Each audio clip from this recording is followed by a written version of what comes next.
Oh, what do we have here? Today we got the homicide of a beloved YouTuber. Stuff like this is always tragic. I can't even believe this is real. But thank you guys for tuning in. Without further ado, let's get it. Holy don't want to look. I don't want to look. Alright, mango.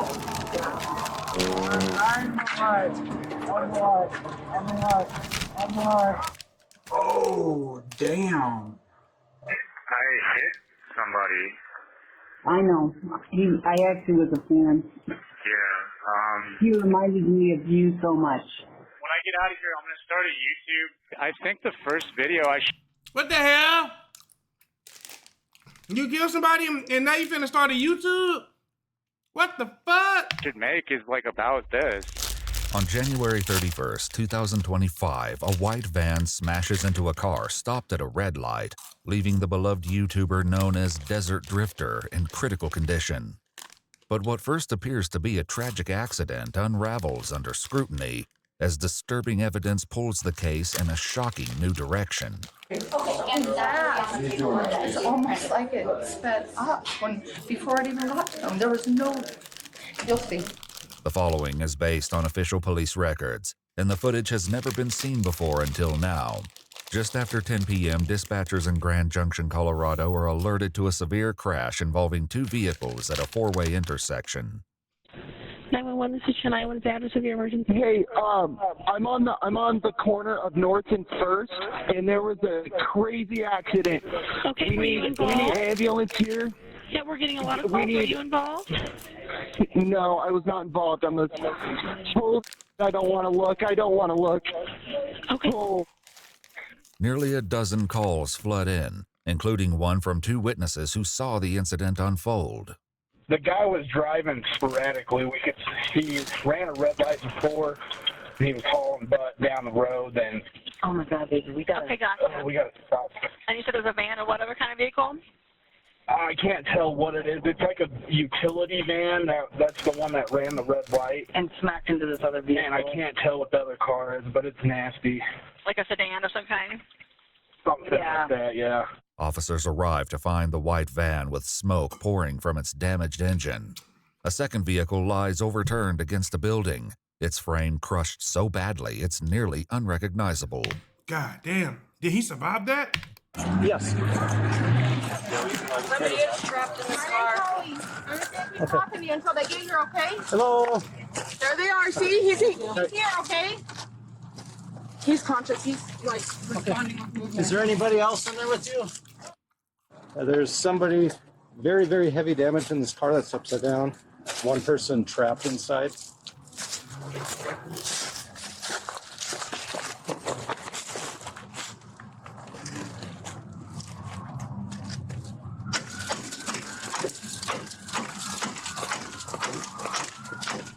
That's crazy, man.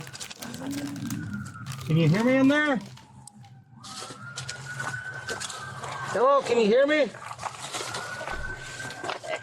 Is there anybody else stuck in that one too? Yeah, there's a guy that can't get out. Okay. You try to talk to him and get him woke up. I'll go check on that guy. Oh. Are you okay? Hello. He's breathing. He's breathing? He's breathing, Okay. but he is unresponsive. Okay, is there anybody else in there? Are you No. by yourself? It's just him. Hey, 35, 58. are you okay? I know you were just in a car accident. You're okay. You're okay. You're gonna be okay. Can you? We're gonna need at least 2 ambulances. He's not responsive. Will you guys try and go on the other side? Yeah.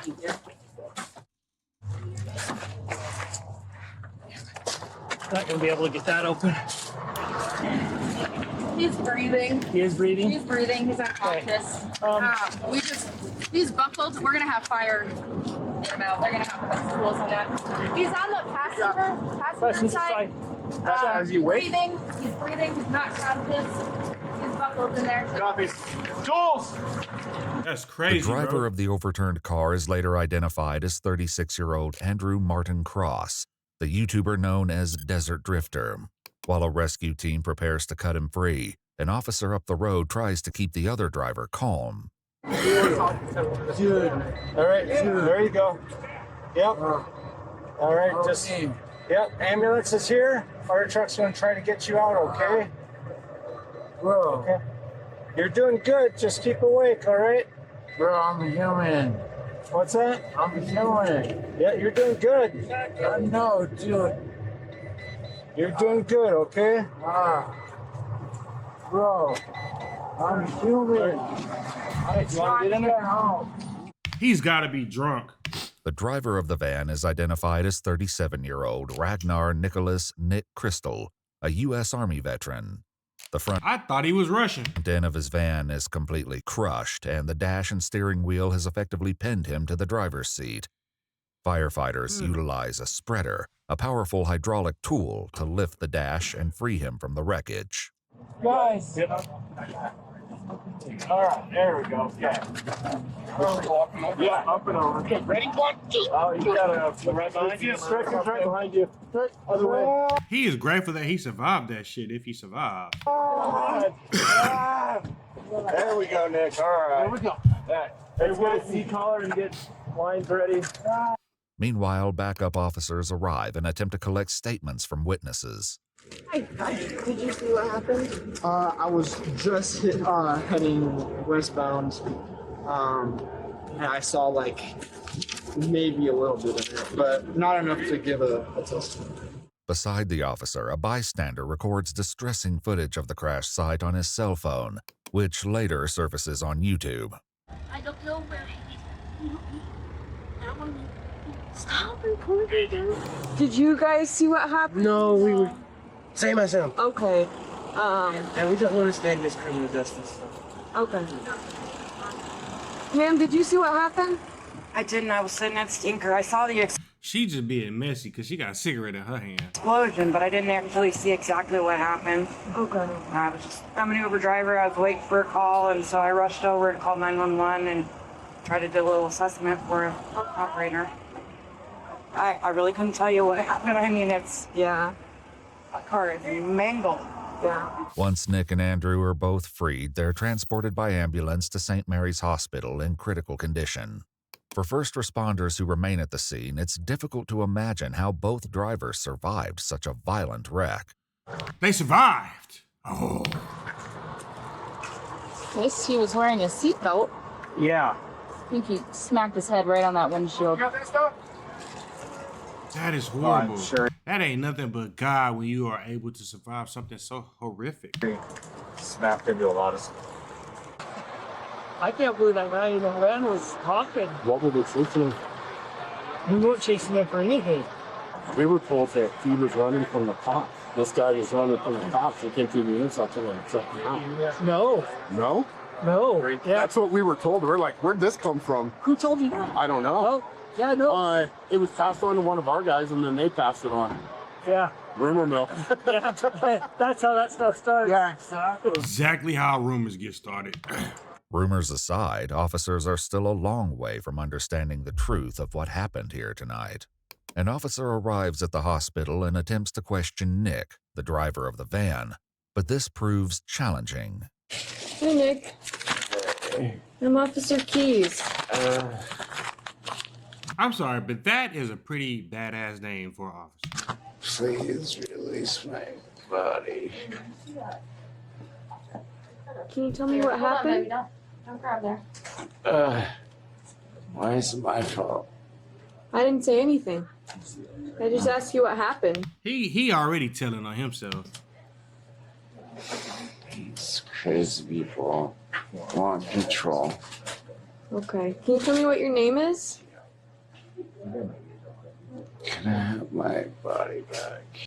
Though his words make little sense, it's still too soon to determine whether that's due to injury or something else entirely. Back at the scene, officers gather statements from more witnesses. He definitely doesn't seem like he's in his right mind, though. But even with their combined accounts, it's difficult to pinpoint exactly what happened. This car was facing eastbound on north at the red light. White car blows the red, smashes into this one, crashes, like it drags this thing, pushes it, and I'm thinking it trips right there at that curb. Oh shoot. That right there hits that, spins, or flops over. Hey, whoever built that building, that motherfucker is strong. Cause look, it ain't got no damage. And that guy continues, and he could see, I'm assuming the tire's either on its rim or was trying to brake because these big old gouge marks. Nearly 2 hours after the crash, Andrew's wife Evelyn arrives at the scene. She would later explain that Andrew was on his way home from backpacking and filming for his YouTube channel at Bears Ears National Monument. When he never made it back, she tracked his phone to the intersection. Andrew was just 4 minutes from home. It's always like that too, bro. At the hospital, an officer answers what few questions she can from Evelyn as she relays the information to Andrew's family over the phone. Do you know how fast the person is going? A little over the speed limit. A little over the speed limit, so probably speed limit's like 30 there. Yeah. Is there any other information you can share with me? No. That's all the officers can share. It was not his fault. It was not his fault, is all that they can confirm, which just pisses me off. According to public updates posted by the family, Andrew underwent surgery at the hospital to control bleeding in his brain, and his condition stabilized. Traffic cameras captured the moment his Subaru Outback came to a complete stop at the red light. 7 seconds later, the white cargo van plowed into the back of his vehicle, sending it barreling through the intersection. Andrew's father later made a guess at how fast the van was really traveling. Like, he had to been going about 65, 70 miles per hour. To the 35-mile-per-hour zone. Am I out of the ballpark if I suspect that he was hit from the rear at something approaching 80 miles an hour? Yes. Yeah, I would say that too, bro. You'd be right on. Because there's no way that you're going that fast and you're pushing a car through the intersection like that. Like, you gotta be zooming. However, these angles failed to capture the van in the crucial seconds before impact. Later, surveillance videos from nearby businesses, combined with recovered crash data, would paint a far clearer picture. Was it on purpose? Just hope right now, and hope the miracle happens and Andrew survives this. By February 6th, 1 week after the crash, Andrew's family shares an update. Though he has no spinal damage, a CT scan shows increased bleeding and several small strokes on the left side of his brain. He's kept under sedation to give his brain time to rest. Meanwhile, Nick is recovered enough to answer questions from investigators. Do you have a piece of shit? Broken pelvis or something? Somebody was saying or something. Yeah, they had to cut open my stomach like C-section, and they had to cut down my leg just to get at my hip bone to jam it back into the socket. Is that a bone down there? I got stitches like with Jack from that Christmas movie. Oh, wow. So what's the last memory you have, like I said, before the crash? My gas pedal, the mat that's underneath it, I guess got stuck on it. I bent down to pick it off of it, and the next thing I know, I'm like, bam! And all my stuff is flying around. I'm in extreme pain, and for a freaking rug, dude. I don't remember anything after crashing into them. Is that they were just stopped? Really? They were just stopped at a red light. So, yeah. How old are they? What? I can't answer that, but close to you, sir. Oh, shit. Yeah. That's why you pull over and stop, bro. Nothing is ever that serious where you got to do something while you're driving. If it's gonna take your attention too much, pull over to the side, stop, do what you need to do, and get back on the road. Yeah, it's a very sad situation for everybody involved. According to police records, technicians noted during the van's inspection that the accelerator pedal had been snapped off. After reviewing crime scene photos, the mat also appeared to be partially bent up on both sides after the wreck. While it is possible the mat became stuck, observations made by medical staff after Nick arrived at the hospital point to a more concerning possibility. Any drugs, alcohol, or any other distractions that night, sir? No, so since I don't have a phone and my leg was visibly out of my skin, I didn't know how to cope and wait. So I drank a bunch of shots just sitting in my vehicle just to try to mitigate with something I'm still struggling with right now. So I knew it was something, bro. I knew he was drunk. Okay. So are you talking after the crash? After, yeah. Oh, after the crash, you started drinking a bunch of shots. Yes. Oh, okay. Okay. All right. But nothing before. No, the pain was so freaking intense that it's like, and I knew I didn't have a way to call That don't even make sense, bro. Hold on. So that don't even make sense. I was trying to do everything I can to be. What the fuck you mean you started drinking after the crash? How could you even be in your right mind if you were in so much pain? How could you even? That Like, don't make sense. Help me! Okay. Come on, somebody call the cops, please help me! And drink because how much pain I was in. Okay. During the van's inspection, a white trash bag was found containing numerous small bottles of alcoholic beverage containers that were either empty or nearly empty. The bag itself contained a dark brown liquid substance that smelled, quote, foul, such as vomit. Investigators would return to this subject later after obtaining his hospital records. For now, investigators continue gathering evidence while monitoring Andrew's condition. On February 18th, his father shares that he's been taken off sedation and is breathing with minimal ventilator support. That's where we are. We'll keep you posted. No, please keep me 100% posted. Yeah. Imagine as a parent getting this call about your child, or your parents getting this call about you. I couldn't imagine the feeling that this must bring up on somebody. I can't like I said, I don't have a lot of words for your family right now. But I've been looking at my own son, honestly, a lot different. He's 16, going to be 17 soon, and every time he leaves the house now or anything driving, like, your family is, on my mind, and I'm sorry. So yeah, it's such a devastating thing to deal with. I appreciate it. Andrew is still in the ICU on February 21st when Nick is finally discharged from a VA hospital. He's promptly intercepted by police officers and arrested on a vehicular assault warrant. Before heading to jail, he's brought in for an interview. How you doing, man? With all things considered, I think they're trying to keep me in a hospital to treat me as like a psychosis or like making something into something that's not. Oh, really? So I just wanted to come give you guys a taste of music. Okay. Yeah, let's get this part. Sure, I get that. And so as far as your injuries, it sounds like you can kind of walk now and stuff like that? I can't put weight on it, but I've gotten pretty good at hopping. Okay. So I'm just trying to get better. I'm glad you're doing okay. How is he laughing in something like this? I would be devastated right now if I did this to somebody. And that you're gonna heal up, brother. No, I appreciate it. The thing that bugged me the most was that guy's not quadriplegic and he's alive. Sure. Nick shares with the investigators that before crashing the van, he'd been living in it and was traveling toward the West Coast.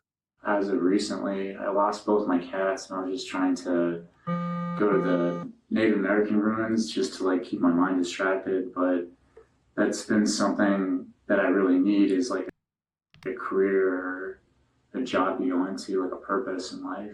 Interestingly, many of the videos on the Desert Drifter YouTube channel feature Andrew visiting ancient ruins and prehistoric sites. According to a video posted by his wife Evelyn, exploring these landscapes left Andrew with a, quote, sense of peace and purpose.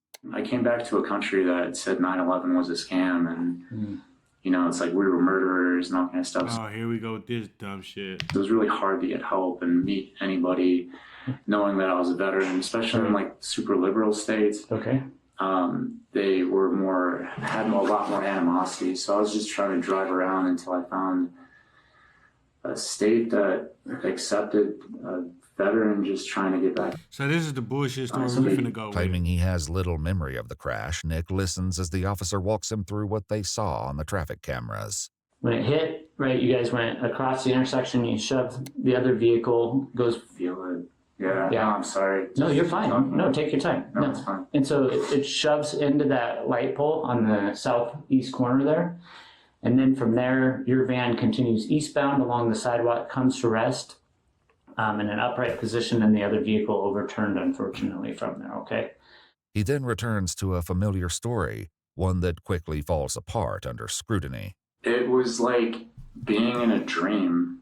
Nothing seemed real. Like I was in complete shock. All I could feel was pain radiating all through my body. Okay. I didn't know what to do.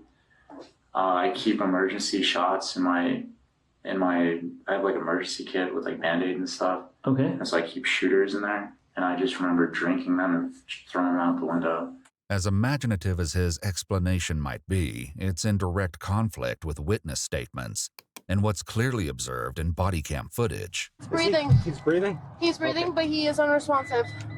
Did you ever see him eat or drink anything while they were in front of you?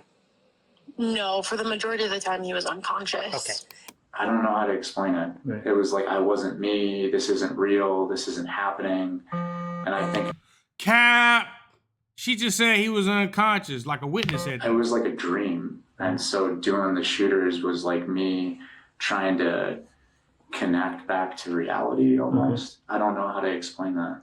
Hospital records would later reveal that Nick had a blood ethanol level of 0.201 when his I knew it! I fucking knew it! blood was drawn at the hospital at 1:45 a.m., nearly 4 hours after the crash.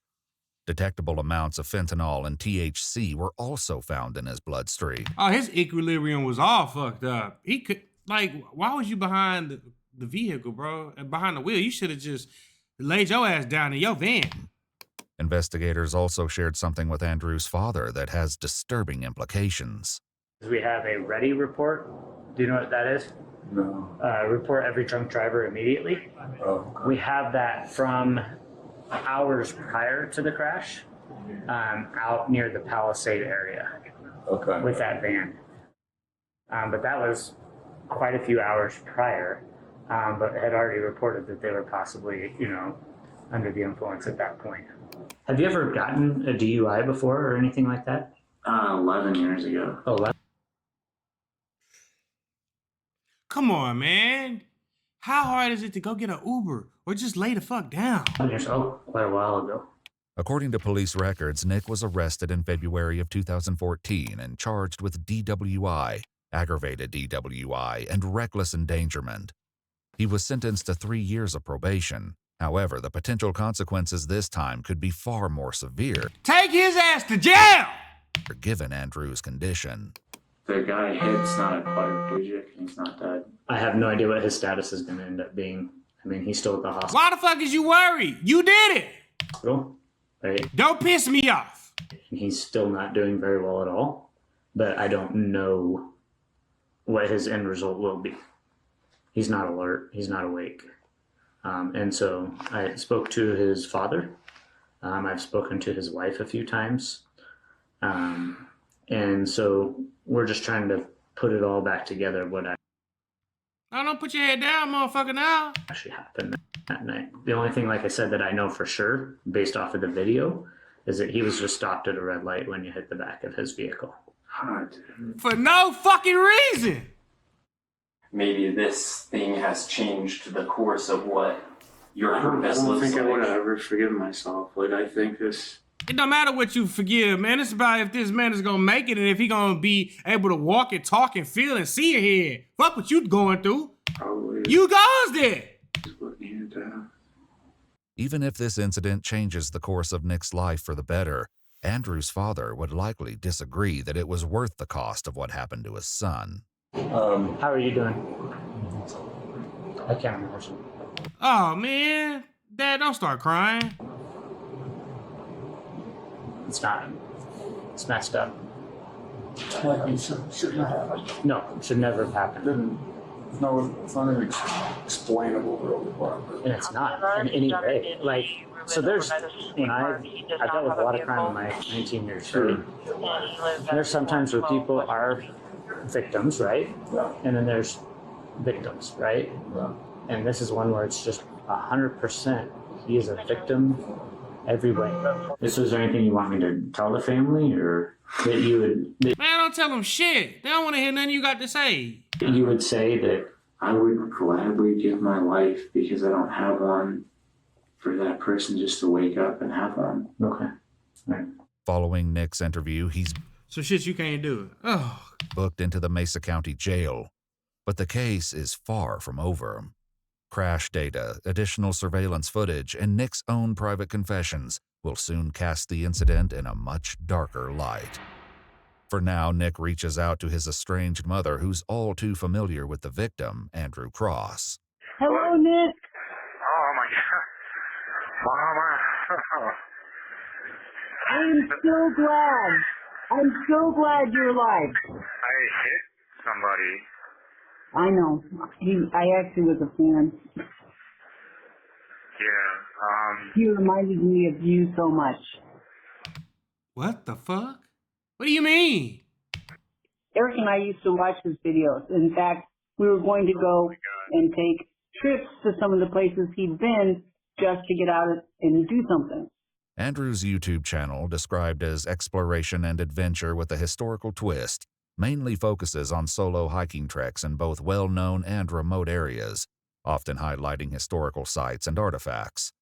While collecting Andrew's belongings from the totaled car, his father shared further details about his son. He was a history major undergrad at Virginia Tech. He started this channel on a whim because he had an interest in the as you know, these are referred to them, the ancient peoples that populated the lands to our west and south here. So he started putting his videos up, and in less than a year he had over 400,000 subscribers.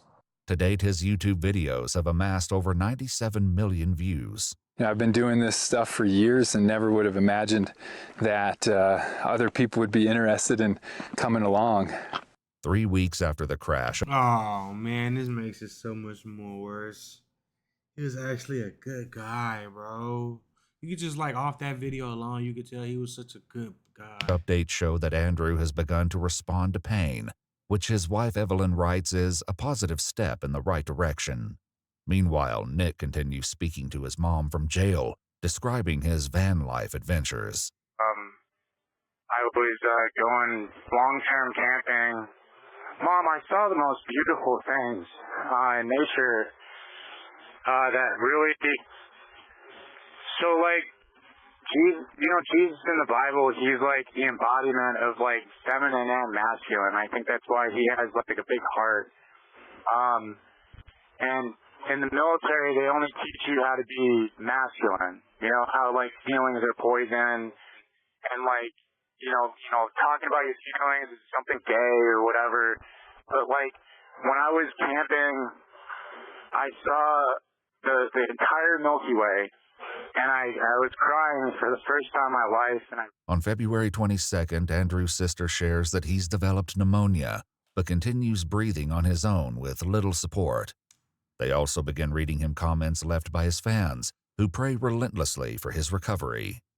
In a video call recorded from jail between Nick and his sister, they discuss what Andrew's condition means for his case. Yeah, so I guess Andrew's going to make it out of this, which is good. Yeah. Which is kind of a godsend, dude, if I'm really being honest with it. Given the type of family he comes from, I don't think they're gonna try to really mess you up, man. You know? Well, I think if Fuck that. We coming for you, baby. You hurt one of mine, you got to go. Andrew makes it out of this, dude, I'm coming. I'm pretty emotional. God's about that, dude. had your back on this. You have to see God. God crashed you both. But God's kind of God didn't crash you both. He crashed into him. He just came from doing what he loved to do. coming out on this one. No, I don't want that to be on my conscience. And I think all of this happened for a reason. On February 28th, Andrew's sister Jenna provides another update on her brother's condition. Writing, his responses to neuro exams haven't changed. If anything, they've become less noticeable. The statistics about Andrew's likelihood to have a moderate recovery or even regain consciousness are discouraging. And it seems like the more info we get, the bleaker the picture. As officers visit with Nick at the jail, he requests an update. Is Andrew still alive? He still is, but I don't know that it's looking very good. So I do know he's in extremely bad shape, but his family's there praying for him and stuff, and but I don't know, man. Just to be perfectly honest, I don't want to hear that. If he makes it even, I'm still gonna make a YouTube about that. Yeah. You worried about making a YouTube and this man is fighting for his life, bro. Come on, man. Do something. Just to prevent people, because it's like I can't even sleep. I can't even. Yeah, I think, and you know, I do know of folks that go around and like speak at different, like maybe at I would media like to do it while I'm still in and have the kids see me get shackled back up. Yeah. Because it really would teach a lesson. Like, bro, I'm not even joking. Yeah. As Andrew's condition declines and Nick remains behind bars, investigators continue analyzing the evidence. In the week following the crash, officers met with the nearby businesses, gathering 2 new angles of the crash.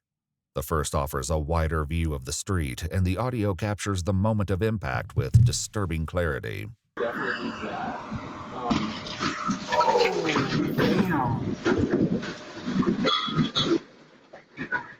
The footage reveals that once the van struck Andrew's car, it carried it down the street until it collided with a light pole, causing it to roll over as it landed against the building. Another nearby business caught a similar angle, but one disturbing detail stands out. And then it's crazy. They were coming from way far away so fast. It's almost like it sped up before it even got to them. There was no. You'll see. In video footage recorded on an officer's phone, the van can be seen gaining intense speeds before smashing into Andrew's car at the stoplight. According to crash data, Nick was traveling at 80 miles per hour. I fucking knew it. I knew he was going faster than... Yeah, they talk about he going 30 miles. Man, hell no. 5 seconds before impact. In the final tenth of a second, his speed climbed to 82, indicating he accelerated just before the collision. After learning the exact speeds at which his son was struck, Andrew's father shared a calculation with the investigating officer. The weight of that van I estimated to be 10,000, his to be 4,000. Speed of travel, 82 miles an hour, his car being stationary. And Google's AI, artificial intelligence module spit out the calculation because they laid it all out in 6 steps. But the bottom line is that he suffered an impact of over 87 G's. Fuck! Damn! That's a lot. Oh, man. That's a lot, bro. Wow. The report also notes that a stuck floor mat would not explain this acceleration, and that a reasonable driver would have applied the brakes. Despite all the data, nothing could explain. Because why would you be bent down like this and you're pushing the gas? No! You bent down, your first immediate reaction is going to, let me hit this brake. What compelled Nick to speed up before striking Andrew's car. I've been through some I'm tired of seeing his ass. I don't want to see his ass no more for the rest of the video. stuff, dude. And I didn't have a means to react because I have insecurity issues and PTSD. He got more excuses than going to jail. The N-word. Come on, man. We don't want to see you no more. This kind of and so, like, I don't know if my subconscious took over that night. Fuck your subconscious! It is like Dr. Jekyll and Mr. Hyde, but, like, I don't remember anything, Gemini. dude. Yeah, I'm tired of even hearing that because of who was I'm targeting me for so. Gemini. Y'all know who else was the Gemini who had 28 different fucking personalities? Tupac. No, it's fine. It's hilarious. A bunch of serial killers. While it's unclear exactly who Nick I think Ted Bundy was a Gemini. Now that I think about it. believes was targeting him, he spoke further on the topic with his mother. There's some YouTuber like bragging to the internet saying she was hacking my phone. You know, it's like it was a pretty traumatic 7 years ever since meeting Ross. And instead of doing hard drugs and becoming a criminal, I did everything I could to keep my sanity. And what happened with Andrew was a complete mistake. I never intended that to happen. You know? But you worried about making a YouTube off of video. Like, that's just weird, bro. Like, why would you want to make something where somebody lost their life? Dude, I was on the phone with the government and I was like accurately pointing out their emotions on a phone as they felt them, even reading their minds. And I became such a controversy that there's thousands of people on the internet that were calling me the beast from the Bible, dude. And while discussing the crash with his mother, a crucial detail in Nick's story suddenly changes. I had edibles for, It just keeps getting worse and worse and worse. Sometimes people got to know when to shut up. like PTSD or whatever to go to sleep at night, and I hadn't drank in a year. It wasn't me drinking on my own because I'm sad. There was somebody that came up to my van that offered me, like, they had a big bottle of Jägermeister, and that's the last thing I remember. And then I remember waking up in the hospital, just lost and alone, Mom. Okay. Okay. And she like, I don't want to hear this shit. So like, when somebody offered me a drink, I took it because it was another human being who, like, I'm alone, I'm by myself, like, offered a good thing to me, or so I thought, and I kind of forgot my problems with alcohol, Yep, I do. But now I get it. In a cruel twist of irony, Andrew's father shared that his son once worked with a group that provides support for struggling adults, including those who are suffering from PTSD. This shit just gets worse and worse and worse, bro. They're in Utah nearby. Then they're an outdoor, register or whatever you have to be, accredited outdoor therapy program for people with primarily drug addictions they're trying to kick, but also some alcohol. I have a lot of people in my life that love me, but I didn't love myself, and I couldn't forgive myself for everything that I didn't want to talk about, and it kind of ended up like this. Okay. And you guys are right. You're right about everything. I didn't know how to open up to you guys. I didn't know how to talk to you. And it was better to drown my problems in probably every bottle I ever drank alone by myself with no friends. But I think this kind of needed to happen because the last time we ever talked was when I got my first DWI. Yeah. And I think it's ironic. The only thing that I want is for that guy that I've hit to make it through. As he continues sharing with his sister, Nick reveals the plans for his own future.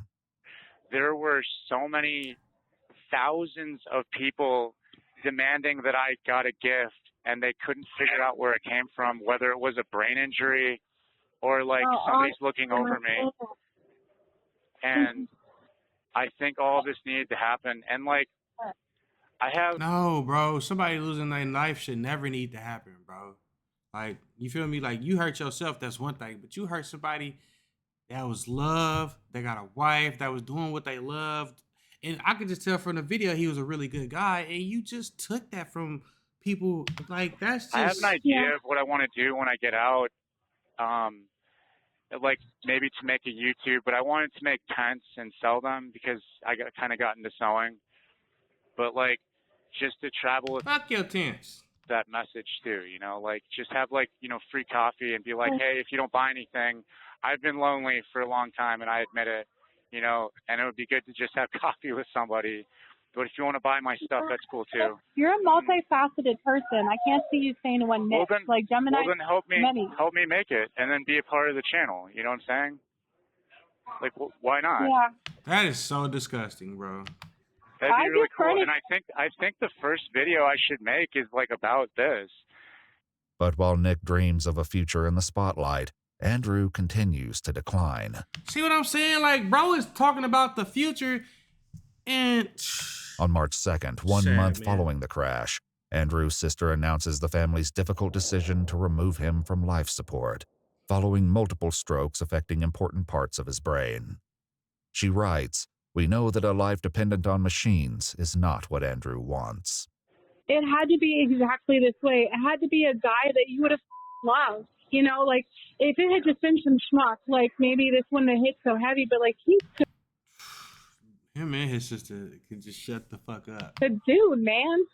Like, dude, I was in court, and, like, when they didn't know if he was going to make it or not, and they said, like, his wife, like, we left her voicemails, and we might need to push this.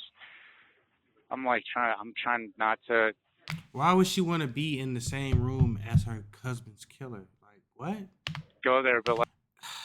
Like, you might need to push this to a manslaughter. I've cried all through court, dude. On March 4th, 2025, This happened last year? 36-year-old Andrew Martin Cross passed away in the company of his wife, family, and friends.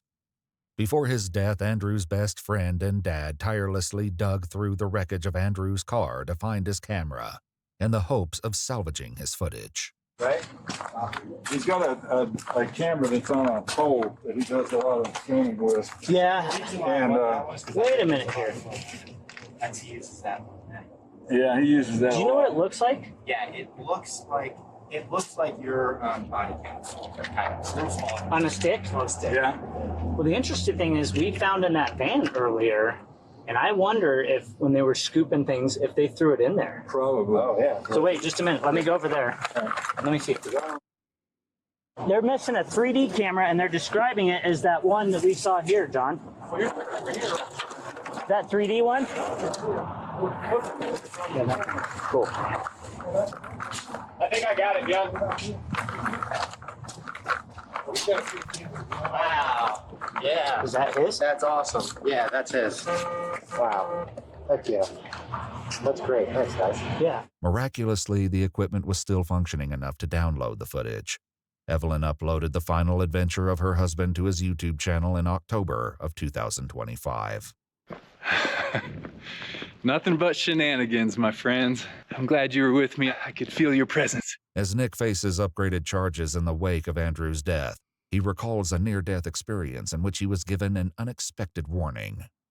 Like, I was at peace, but, like, Grandma was trying to explain to me, like, you can't leave a debt unfulfilled, especially when you take somebody's life. Once I pay the price for my crime, which is Andrew, in a court of law, I don't owe any, I'm not a sinner. I didn't, it's like, when you do crimes against people and you run away from it, that's when you're a sinner. That's when you're a liar. That's when you're a manipulator. But if you get punished here on earth, then it's settled. On October 8, 2025, Ragnar Nicholas Crystal pleaded guilty to vehicular homicide while driving under the influence as part of a plea agreement. In December of 2025, he was sentenced to 10 years in the Colorado Department of Corrections, followed by 3 years of parole. If you'd like to see select new videos early and help us keep uncovering case files that rarely come to light, you'll find extra footage and unseen details on our Patreon. Channel memberships here on YouTube also include early... That's crazy. If you was this guy's family, how would you guys feel? Do you feel like 10 years would be enough for a complete accident, or would you guys want him to spend the rest of his life in prison for being under the influence and taking your loved one? How would you guys feel about this? Let me know in the comments below. The guy that had this wreck, he seems like, you know what I'm saying, it wasn't intentional, but at the same time, if you've been on edibles, if you've been drinking, the best thing that you can do is just sleep that shit off. You know what I'm saying? But to be in so much pain that you end up causing somebody else's pain is something that even when he gets out of this, every time he closes his eyes, he's going to see this guy's face. All his thoughts are going to be on this person. Like, this person is going to be on his mind like piss on the curve. And, I don't wish that for any human being. You know what I'm saying? We all make mistakes, but some mistakes we definitely got to try to avoid. And this is just one of those things, man. Like, and it's such an unfortunate situation for both parties. The guy that lost his life and then the guy that took somebody's life. You get what I'm saying? So in the future, guys, if you are doing something, you fucked up, get a Lyft, get an Uber.